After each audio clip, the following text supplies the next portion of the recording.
주봉으로 한번 봐보면 이렇습니다. 이게 일단 리레이팅 되기 전이에요. 이때가 이제 아까 말씀드린 흑역사 시절이거든요. 이제 여기서 저 엑손이라는 모델이 나오면서 리레이팅 되면서 이게 여기선 되게 좁아 보이는데 아마 차트 켜서 보시면은 여기도 변동폭이 크거든요. 그래서 그 뒤로 이렇게 올라갑니다. 일단 여기가 10불인데 여기까지만 와도 10배거든요. 안녕하세요. 오늘은 제타라는 종목에 대해서 얘기를 해보도록 하겠습니다. 제가 최근에 관심을 많이 갖고 저는 실제로 계속 매수를 하고 있는 종목입니다. 그럼 간단하게 제타가 어떤 일을 하는 회사인지부터 확인하고 넘어가도록 하겠습니다.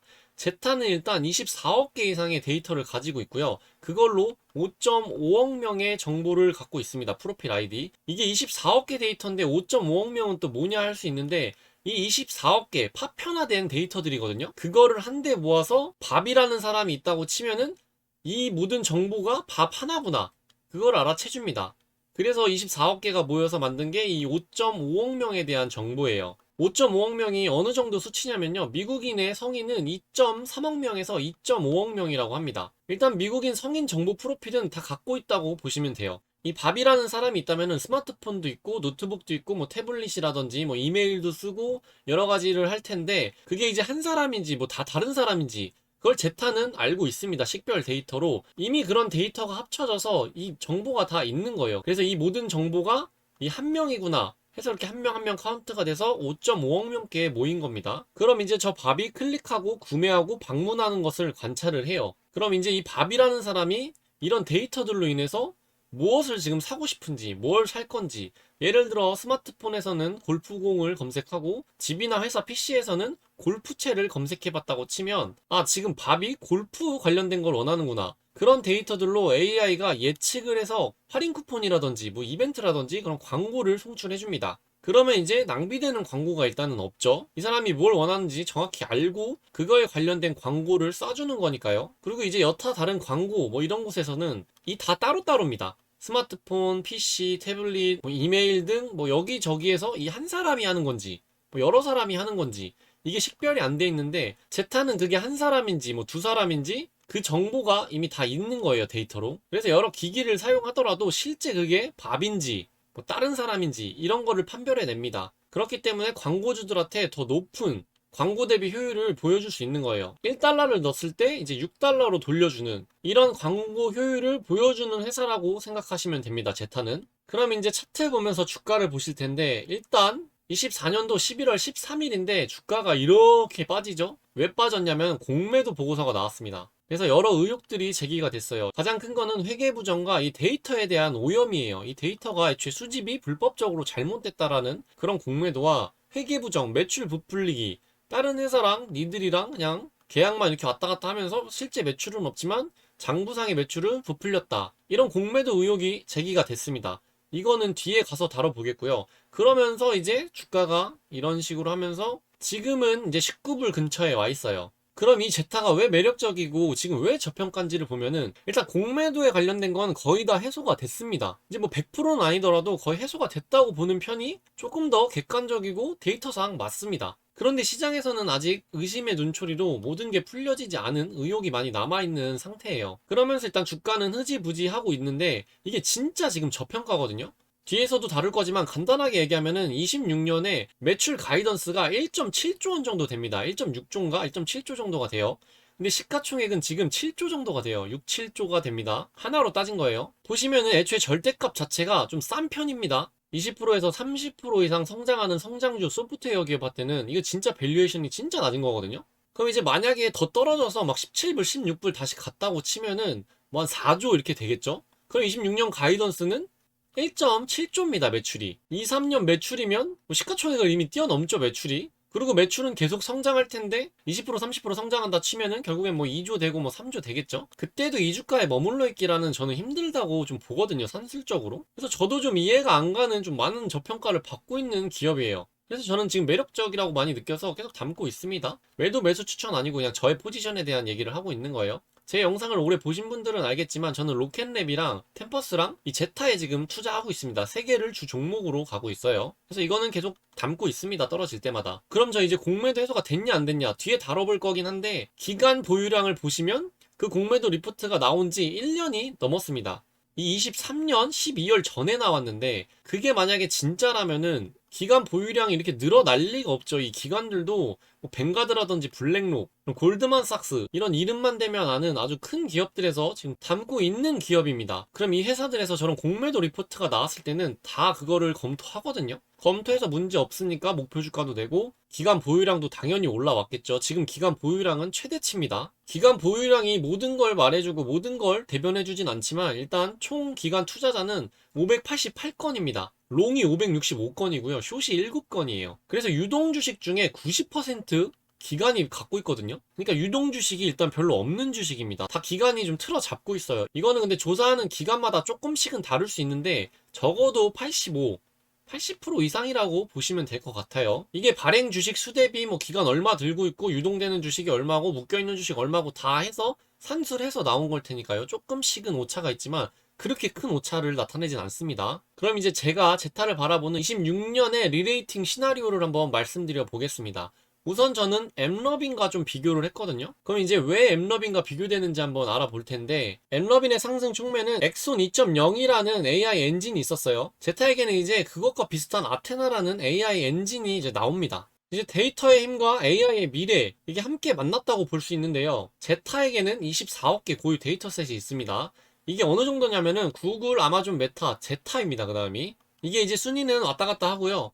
제타는 구글, 아마존, 메타에 이어 네 번째로 큰 24억 개의 고유 데이터셋을 직접 소유하고 있습니다.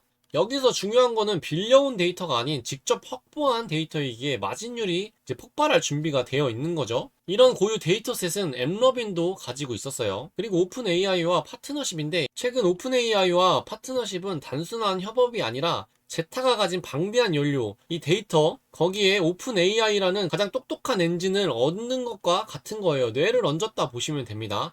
시장은 이제 제타를 단순 광고 회사가 아니라 AI 마케팅 클라우드로 재평가하기 시작해야 된다고 저는 생각을 합니다. 전 이게 그렇게 될 거라고 보고 이 종목을 매력있게 느끼면서 먼저 사고 있는 거거든요. 그럼 이제 엠러빈, 제타글로벌 과거와 현재 평행 이론을 한번 보겠습니다. 일단 엠러빈은 22년 말과 23년 초의 흑역사 시절이었습니다. 시장 상황으로는 애플의 그 IDFA 정책이라고, 애플 쓰시는 분들은 아실 텐데 어플이나 이런 데서 내 개인정보나 이런 거 추적하시겠습니까? 동의, 거부 이렇게 뜨면은 그거 어떻게 할지에 대한 건데 거의 다 거부를 눌러요. 그것 때문에 이제 광고주 절망이라는 이제 선언이 나왔고, 그때 시가총액이 3.4빌리언, 약 34억 달러였습니다. 연간 매출로는 28.5억 달러였고요. 그때 PS 배수가 1.2배였어요.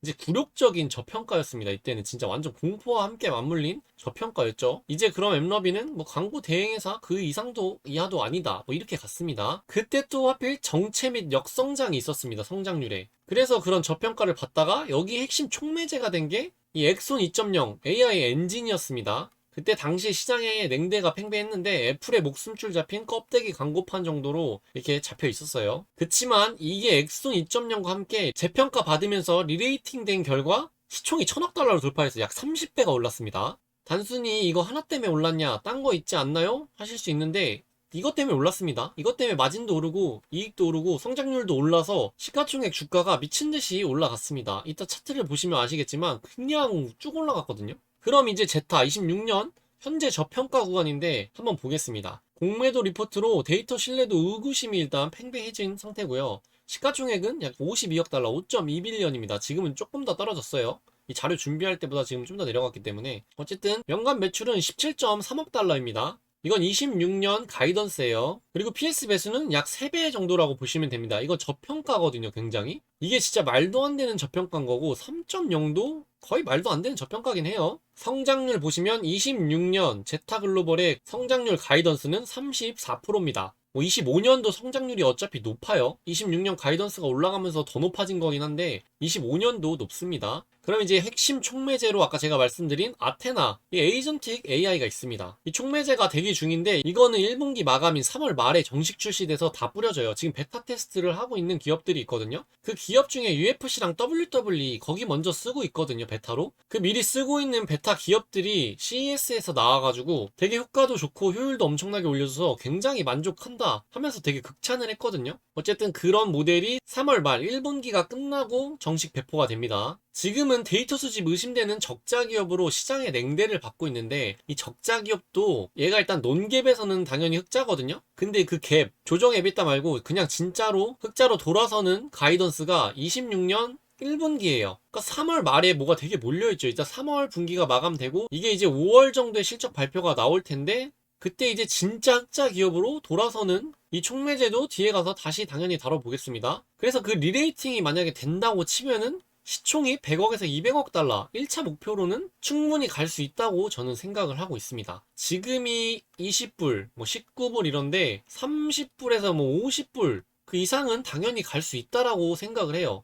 너무 많은 걸 바라는 거 아니냐라고 할 수 있는데, 이거 가도 뒤에 보시면 알겠지만 그렇게 높은 고평가가 아니에요. 그럼 이제 엠러빈 일봉 차트입니다. 여기 있던 게 이렇게 올라온 거거든요. 이게 일단 좀 시계열이 좀 길기 때문에 주봉으로 한번 봐보면 이렇습니다. 이게 일단 리레이팅 되기 전이에요. 이때가 이제 아까 말씀드린 흑역사 시절이거든요. 이제 여기서 저 엑손이라는 모델이 나오면서 리레이팅 되면서 이게 여기선 되게 좁아 보이는데, 아마 차트 켜서 보시면은 여기도 변동폭이 크거든요. 그래서 그 뒤로 이렇게 올라갑니다. 일단 여기가 10불인데 여기까지만 와도 10배거든요. 100불이니까 이게 10배예요. 이게 이제 주봉으로 보니까 되게 짧게 뭐 이렇게 보이겠지만 여기서부터 계속 꾸준히 올라가서 팡팡 뛰었다고 보시면 됩니다. 이때가 이제 아마 마진율이나 뭐든지 이제 실적으로 정확하게 확인될 수 있었던 시기였을 거예요. 뭐 이상승이 없었다고 한들 뭐 그냥 이거 여기 10불에서 막 20불 이 찔끔만 갔어도 2배거든요.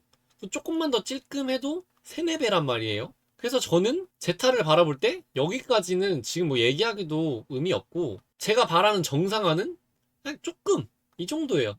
제타가 가면 2배, 3배거든요, 이게. 뭐 이건 제 시나리오의 희망회로니까 이런 것들을 토대로 당연히 뭔가를 투자를 결정하시거나 매력적으로 느낀다고 할 때는 직접 한번 이런 것들도 다 한번 체크해서 꼭 보시고 직접 확인해 보시고 좀 자기 시나리오랑 맞춰가면서 일단 뭔가를 하셔도 하셔야 됩니다. 그럼 이제 제타가 어떻게 탄생됐냐? 2007년에 기술업계의 두 거물이 의기투합하면서 시작됐습니다. 이제 데이비드 스타인버그 CEO고요. 존 스컬리 공동 창업자입니다. 이 시리얼 빌더와 마케팅의 거장이 만났다고 보시면 되는데, 이 존 스컬리라는 공동 창업자는 마케팅 전설이자 빅데이터의 선구자입니다.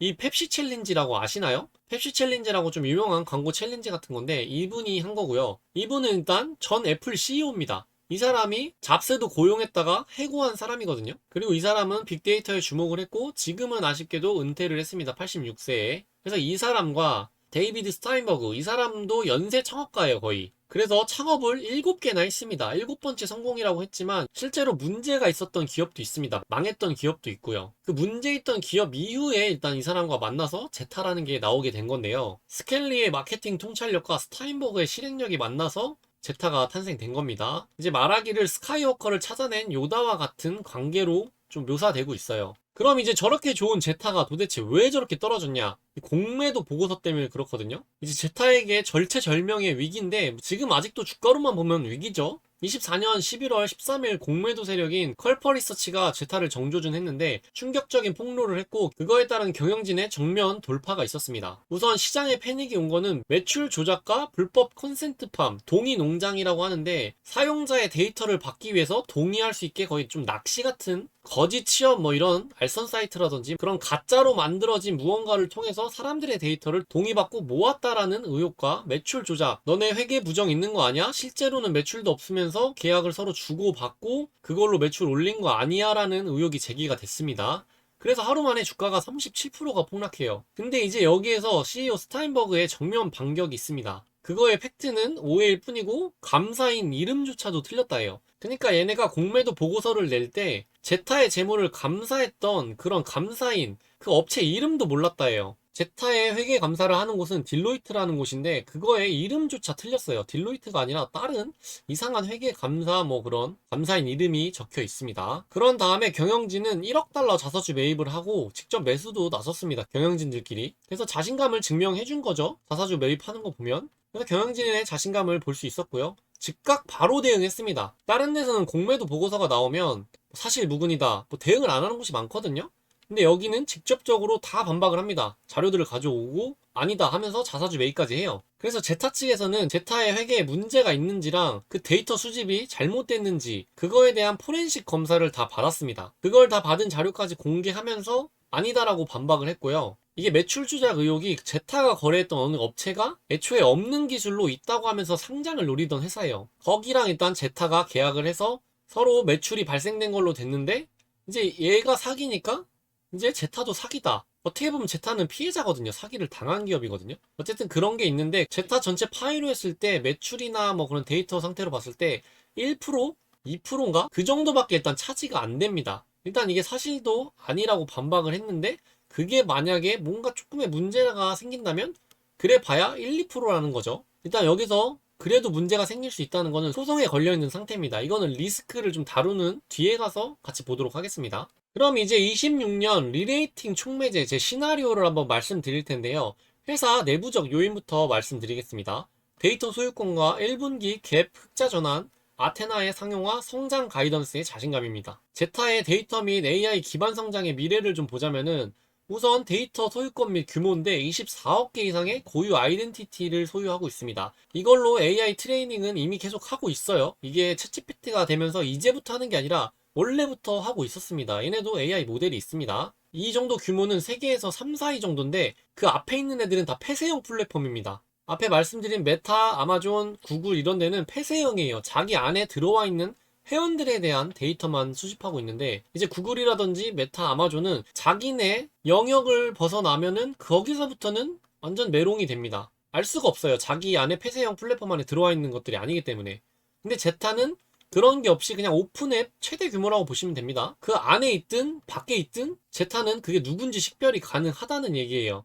그래서 높은 마진율이 가능하고 우수한 AI 학습 품질이 있습니다. 빌린 데이터가 아니고 오픈 데이터가 아니니까요. 제가 데이터 해자 기업들을 좋아하는데 데이터가 이미 공개된 데이터는 AI 학습이 다 끝났습니다. 이제 문제는 뭐냐? 이렇게 자체 소유하고 있는 데이터들이 높거든요. 이거는 알 수가 없거든요. 그 AI들이 학습을 할 수가 없어요. 그렇기 때문에 데이터가 없어서 그 데이터를 사가지고 학습시키는 거거든요. 제가 투자하고 있는 템퍼스도 그 고유의 병원, 환자 데이터 이런 것들에 대한 회사가 크기 때문에 저는 좋아하는 건데 이 제타도 똑같습니다. 그래서 이런 데이터를 지금 모으기는 힘들어요. 이게 시간도 오래 걸리고 돈 있다고 되는 게 아니거든요. 지금은 개인정보 보호법이라든지 그런 게 워낙 세져서 이거를 구축하기가 좀 힘든 현실적인 환경이 있습니다. 그리고 이제 1분기 말에 아테나 AI 상용화입니다. 공식 출시가 돼요. 지금 베타로만 하고 있거든요. 이게 그냥 생각하는 그 챗봇이 아닙니다. 광고주를 위해 직접 매출을 창출하는 행동 중심 AI라고 보시면 됩니다. 이 데이터를 가지고 이 챗GPT라는 두뇌를 얹힌 다음에 좀 더 향상된 AI 모델이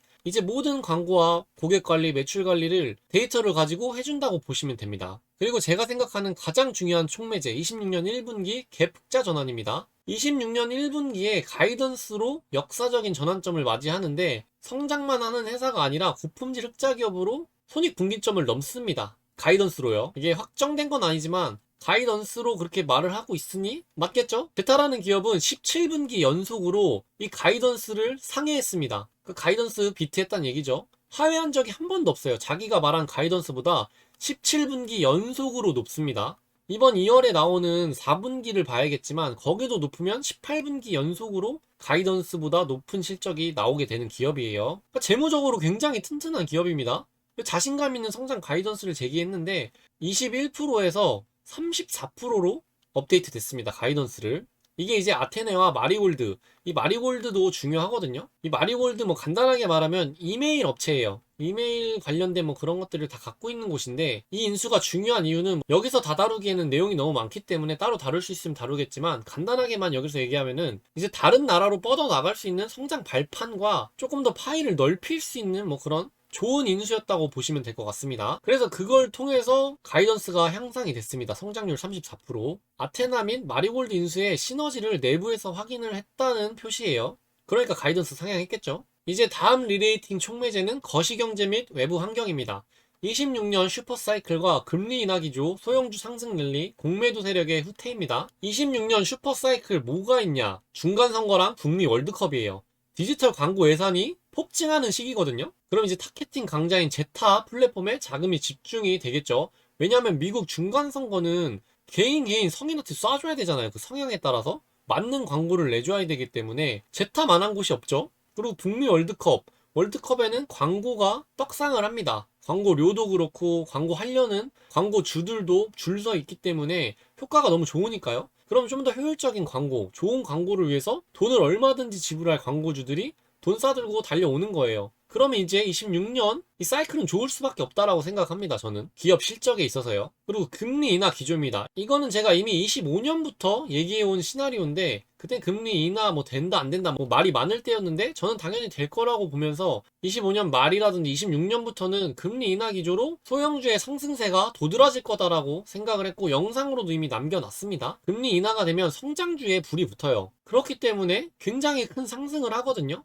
이것도 제가 소형주 관련돼서 다뤄놓은 영상이 제 채널에 있습니다. 이거는 앙드레 코스톨란이라는 그런 좀 유명한 투자자가 있는데 그분이 세운 계란 이론 중에 되게 유명한 그런 소형주 상승 사이클입니다. 관심 있는 분들은 제 채널 오셔서 한번 확인해 보시면 좋습니다. 그래서 소형주 상승 랠리가 펼쳐질 거라고 저는 생각합니다. 순환매 장세에서 대장주가 될 수도 있다. 완전 대장주는 아니지만 어느 정도 섹터에 속할 수 있다라고 보는 거는 이제 실적 기반 중소형주들이 날아갈 거라고 저는 생각을 하거든요.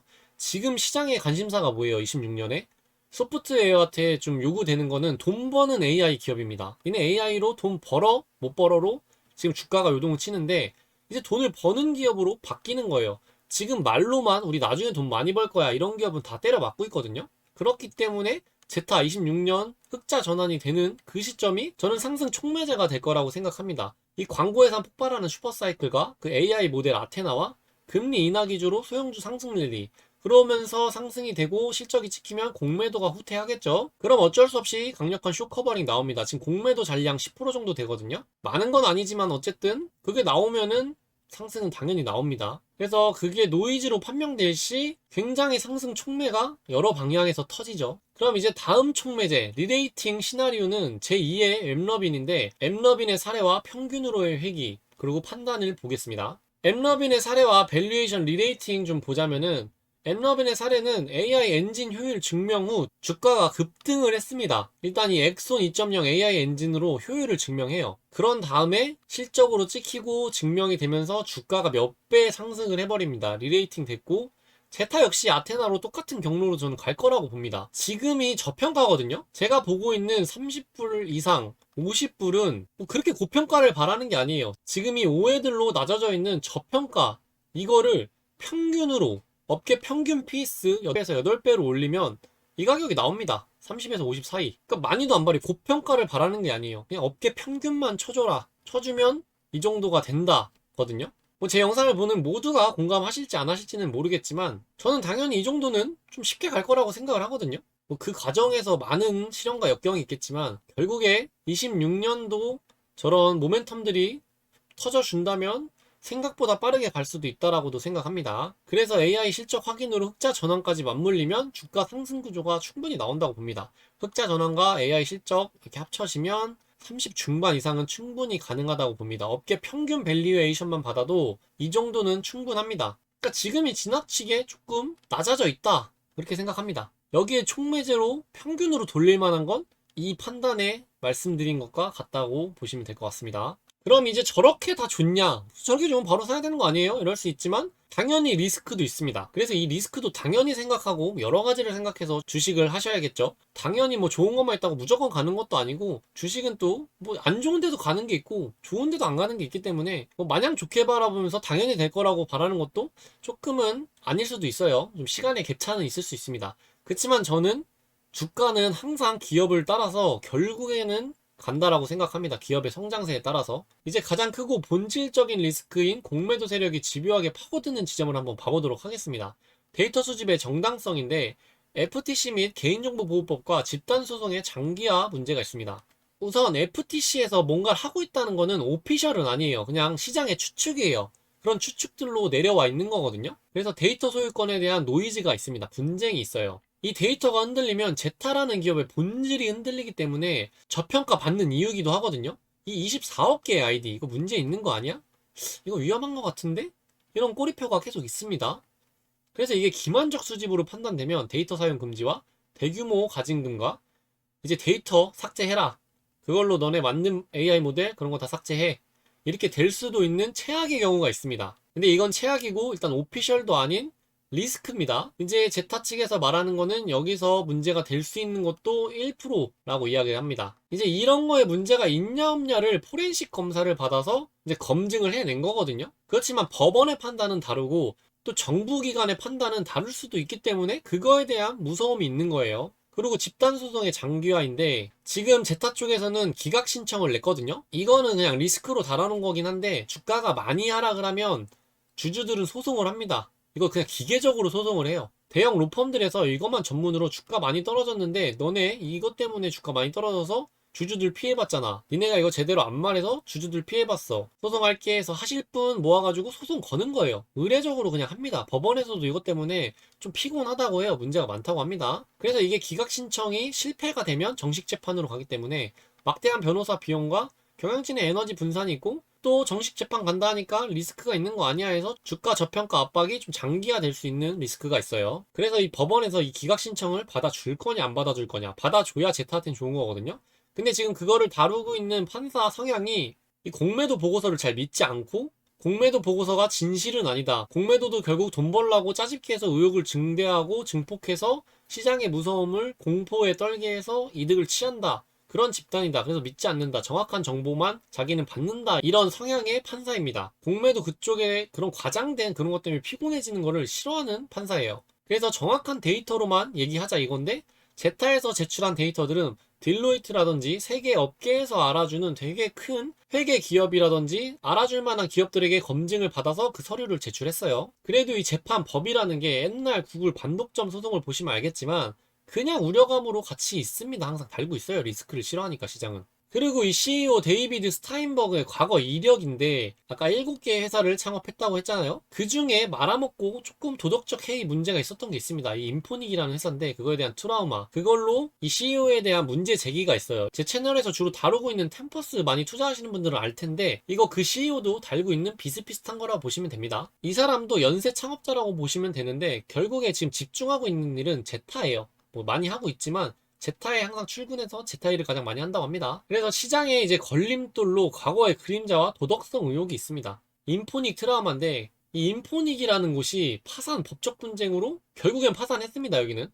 그래서 쫓겨났어요. 이 CEO가. 그래서 그 과거 이력으로 인한 지속적인 신뢰 할인이 좀 있습니다. 코리아 디스카운트 같은 뭐 그런 요소가 있어요. 시장 불신과 뭐 이런 것들이 있습니다. 그래서 공매도 보고서와 결합되면서 큰 충격으로 다가온 거예요. 이 인포닉 관련된 거는 제가 CEO도 따로 다룰 건데 그 영상에서 좀 자세히 파보도록 하겠습니다. 일단 이거에 엮여있는 게 소비자 기망 쪽에 좀 달려있는 문제입니다. 그래서 그 공매도 보고서에서는 매출 돌려막기 의혹과 경영진의 도덕성 의문이 있었어요. 이 기망에 관련된 거다 보니까요. 그래서 해명보다는 의혹을 좀 더 크게 받아들였는데 그게 이제 회소되는 과정이긴 할 텐데 이미 한번 이런 기업은 사람들의 관심이 살짝 멀어지기는 해요. 당연히 사실 여부와는 무관하게 지속적 의혹 제기를 하면 신뢰가 저하돼요. 이게 완전히 뚫고 사라지고 실적으로 말할 때까지는 이 의혹이 계속 따라오면서 코리아 디스카운트 같은 요소로 작용된다고 봅니다. 이 코리안 디스카운트 이제 이것도 좀 의미 없죠. 코리아가 지금 코스피 난리 났으니까요. 오히려 코스피랑 코스닥을 보면서 포모가 오는데 그래도 저는 한국 기업들의 그런 말도 안 되는 짓거리들을 많이 봐가지고 오래 보고 너무 질려서 포모는 오지만 다시 그 시장으로 돌아가고 싶진 않아요. 한두 번 당하는 게 아니기 때문에 물려도 그냥 미장에 물리는 게 낫다라는 마인드는 변함없습니다, 저는. 그리고 이제 다음 리스크는 재무적 리스크인데 이 SBC 많은 성장주들이 겪고 있죠. 이 주식 보상 비용. 이게 흑자 전환의 질을 결정하는 요소입니다. 일단 기업이 별로 막 이렇게 메리트가 없을 때는 이 SBC 주식을 주면서 붙잡습니다. 유용한 인재들을. 그게 아니면은 다른 데로 떠나가니까요. AI 그거 하는 애들이. 그래서 과도한 SBC와 주주 가치 희석 리스크가 있습니다. 일단 제타는 주식 보상 제도가 좀 높던 기업이에요. 그래서 그것 때문에 흑자 지원과 주주 희석의 우려가 있는데 이 인재를 영업하기 위해서는 어쩔 수 없이 이 주식 보상 SBC를 활용해야 됩니다. 그래서 이게 장부상 비용으로 처리가 되기 때문에 논갭에서 흑자 전환이 되는 거예요. 그러니까 조정 에비타 흑자라는 게 이런 비용을 빼고 내가 영업으로 해서 나온 것만 더해서 하자 해서 그게 이제 논갭 조정 에비타 흑자입니다. 그 조정 에비타 흑자는 제타는 이미 돼 있습니다. 그래서 과도한 SBC는 흑자 전환을 늦춰요. 그래서 이게 줄면은 흑자 전환으로 가는 길이 더 올라가는 거거든요. 인재가 이미 확보됐고 돈을 잘 벌고 좋은 기업은 이걸 안 주더라도 계속 일하고 싶어 하니까요. 그래서 그 조정 에비타 흑자가 발생한다고 해도 SBC 때문에 발행 주식 수는 계속 늘 거고, 그 늘어난 거는 주주 가치 희석이 되죠. 기존 주주가 떠나야 되는 거예요. 주당 EPS가 감소하니까요. 그래서 회사는 돈을 버는데 내 주식은 못 올라가는 그런 환경이 펼쳐지는데, 이 SBC 거의 다 해결됐거든요. 제타는 25년도부터 SBC가 확 낮아졌습니다. 이미 그건 실적에서도 볼 수 있고요. 26년에는 더 낮춘다고 했어요. 그 낮추면서 돈은 더 버니까 흑자 전환이 되는 겁니다. 그래서 이것도 리스크에는 있지만 26년 가이던스나 25년 실적 발표들과 추이를 보면 많이 내려왔기 때문에 사실 26년에 가이던스 깨고 막 올리지 않는 이상은 문제될 게 없다라고 보기 때문에 26년에 어떻게 하냐를 좀 잘 봐야 됩니다. 그러니까 모든 건 실적이 말해준다라고 볼 수 있고, 미국 기업들은 정직합니다. 실적 따라서 갭 상승해서 갭을 메꾸는 게 아니라 이게 실적 때문에 오른 거면 그냥 계속 갑니다. 정직하게 가기 때문에 실적에 따른 소식은 정직한 편이에요. 그럼 이제 다음 리스크로는 시장 및 경쟁 리스크입니다. AI 거품론과 빅테크의 반격이에요. 외부 환경이 변할 때 제타가 버틸 수 있냐의 문제예요. 빅테크의 침범과 AI 실망 매물인데, 미래 위험 요소들로 제타의 파일을 구글이나 뭐 메타라든지 여기서 자기네들도 우리 가두리 양식 그만하고 나가서 우리도 다른 정보 해서 더 올릴래, 광고 더 하고 뭔가 더 좋은 데이터 수집할래, 이래 버리면 이제 파일을 나눠 먹게 되고 자금력 싸움으로 갈 수가 있습니다. 근데 얘들은 그렇게 쉽사리 나오지 않을 거라고 전 생각합니다. 소송 이슈도 있고 반독점 이슈도 있고 개인정보에 대한 그런 이슈들도 되게 법적으로 세지고 있기 때문에 괜히 지금 잘하고 있는 거에서 문제 만들러 나올 이유가 그렇게 많이 없는 업체들입니다. 사람들이 어차피 몰려오니까요. 정보 싸들고. 그리고 제타도 FCF 현금이 굉장히 많은 기업이에요. 현금 상승률이 굉장히 높거든요. 지금 쌓아놓고 있는 기업이기 때문에 얘네도 몇 천억씩 쌓아놓고 있습니다. 당연히 얘네 비빌바 못하지만 그렇다고 뭐 자금력이 딸려서 막 헐떡헐떡 거릴 기업은 아니에요. 그리고 이제 시장 전체 섹터의 AI 실망 매물인데 이미 한번 나오고 지금 조정받고 있죠. 소프트웨어에서 많이 조정을 받고 있습니다. 그리고 아테나 성과 미달 시 주가가 급락할 수 있어요. 뭐 급락해봐야 어느 정도 하방이 있는 제타라고 저는 생각하기 때문에 뭐 크게 걱정은 안 하지만, 아테나를 써본 지금까지 오픈 베타 기업들은 굉장히 만족도가 높다고 내부적인 평가가 나오고 있다고 합니다. 그래서 엠러빈 비교해서 기대감이 실망감으로 바뀌면 당연히 하락하겠죠. 이 프리미엄이 소멸하니까. 엠러빈과 이제 반대되는 시나리오죠. 엠러빈은 이게 입증이 돼서 간 거고, 입증이 안 되면 당연히 꼬꾸라지겠죠. 성과 부족 시 가차 없는 주가 하락이 예상되지만 이미 그게 다 반영된 정도의 너무 저평가를 받고 있는 기업이긴 합니다. 제타 리스크 관리 대시보드를 보자면은 FTC 규제, 이게 위험도가 굉장히 높은데 발생 확률은 낮다고 볼 수 있어요. 이거 공식 입장도 아니고 의혹입니다. 그냥 FTC에서 지금 뭐 하고 있는 거 아니야? 이런 좀 냄새 난다, 이런 걸로 많은 할인을 받고 있는 거예요. FTC가 만약에 이걸 해서 뭔가를 한다고 해도 FTC 성향과 사례를 봤을 때 어느 정도 데이터 수집 정정, 너네 앞으로는 그렇게 하지 마, 그리고 너네 벌금 내, 이 정도로 끝난다는 게 좀 중론이에요. 그래서 이 매우 높은 위험도에 처하는 모두 삭제 뭐 이런 거는 사실 없고 발생 확률도 낮습니다. 그래서 뭐 상반기 하반기 내에 이런 공식 입장이 뭐 있는지 없는지 계속 체크하면 될 것 같고, 터진다고 해도 회사를 완전히 뭉개버린 뭐 그 정도의 쓰나미는 아니라고 봅니다. 경영진의 신뢰도는 뭐 다 중간인데 계속 입증을 해야죠. 자사주 매입이라든지 소통 의지를 밝히면서, 소통은 되게 잘하는 CEO예요. 자사주 매입도 했고요. 근데 앞으로 좀 더 보여줘야 신뢰도가 올라갈 거라고 보고요. SBC 해석은 위험도 중간인데 낮음으로 낮습니다. 왜냐면 26년 가이던스에 목표하는 수치가 굉장히 낮습니다. 25년도에 그 낮게 잡았던 목표하는 수치에 합당하는 가이던스를 내놓으면서 지키고 있습니다. 그러니까 26년도는 더 내려갑니다. 그래도 분기별에 어느 정도 이제 SBC 발행하고 뭔가 희석이 되는지는 체크해야 되고요. AI 성과 미달도 위험도는 높습니다. 근데 중간으로 보고 있어요. 발생 확률. 1분기 아테나 사용 후 실제 고객사 이탈률을 봐야 됩니다. 제타는 지금 다른 기업들이 사용하면서 재계약률이 112%인가 그래요. 맞을 거예요 아마. 그게 무슨 소리냐면은 원래 쓰는 기업이 100이라고 치면은 12%더 많이 사용한다는 뜻이에요. 이탈 없이. 만족도가 굉장히 높은 기업이라고 보시면 됩니다. 이제 간단하게 제타를 다시 한번 어떤 기업인지 보면서 정리하고 마무리 해보도록 하겠습니다. 우선 제타는 이 광범위한 수집을 합니다. 웹과 앱의 상호작용과 이메일 참여, 푸시 알람, CRM 시스템과 이제 오프라인 거래 등 포스기에 따른 그런 데이터까지 허가된 데이터만 결합을 합니다. 그걸 이제 제타 클라우드 JDC에서 처리를 합니다. 데이터 유입을 시켜서 데이터를 식별 해결 및 중복도 제거하고 파편화된 데이터를 통합합니다. 거기서 이제 중복도 제거하는 거고요. 고유한 정체성을 확보해요. 이걸로 이제 프로필당 5,000개 이상의 고유 속성 및 신호를 추가합니다. 데이터를 강화하는 거죠. 이미 있는 5.5억 명 거를 계속 업데이트 해주는 거예요. 이런 모집되는 정보들로. 그래서 단일 통합 고객 프로필을 만듭니다. 실시간으로 깨끗한 고객 프로필을 계속 업데이트하면서 추적 관찰하는 거죠. 모든 정보 데이터를 통합해서 이 사람이 계속 무엇을 원하는지, 다음에 무엇을 사고 싶은지, 다음 흥미와 취미는 뭐고, 어떤 곳에 돈을 쓰고 있는지, 어떤 걸 구매할 의향이 있는지, 그러면서 이 사람이 제타를 쓰고 있는 기업에서 고객으로서 있지만 그 기업, 뭐 나이키라면 나이키를 이탈할 생각인지, 이탈해서 아디다스로 갈 생각인지, 이런 걸 보면서 아디다스로 가려고 하네? 나이키 할인 쿠폰 보내. 이래서 이탈을 막습니다. 그러면서 고객 관리도 하고 나이키를 안 떠나고 이 할인 쿠폰으로 뭘 살 건데 뭘 살 건지 예측해서 광고를 보냅니다. 이제 그런 거를 통합적으로 하는 게 제타라고 보시면 될 것 같습니다.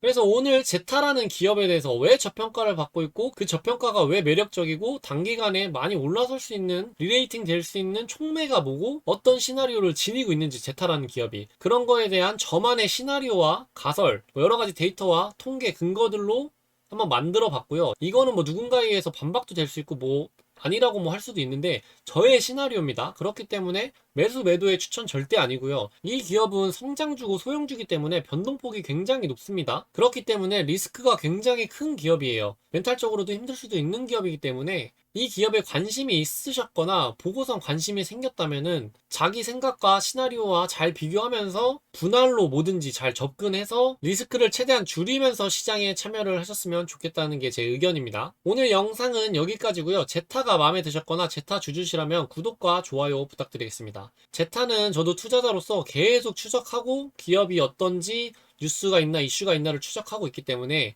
지금 제가 다루고 있는 템퍼스나 로켓랩의 주간 뉴스 형식으로 제타도 조만간 주간 뉴스 형식으로 계속 다룰 예정입니다. 매주 영상이 올라갈 예정이니까 그것도 많은 관심 가져주시면 감사하겠습니다. 감사합니다.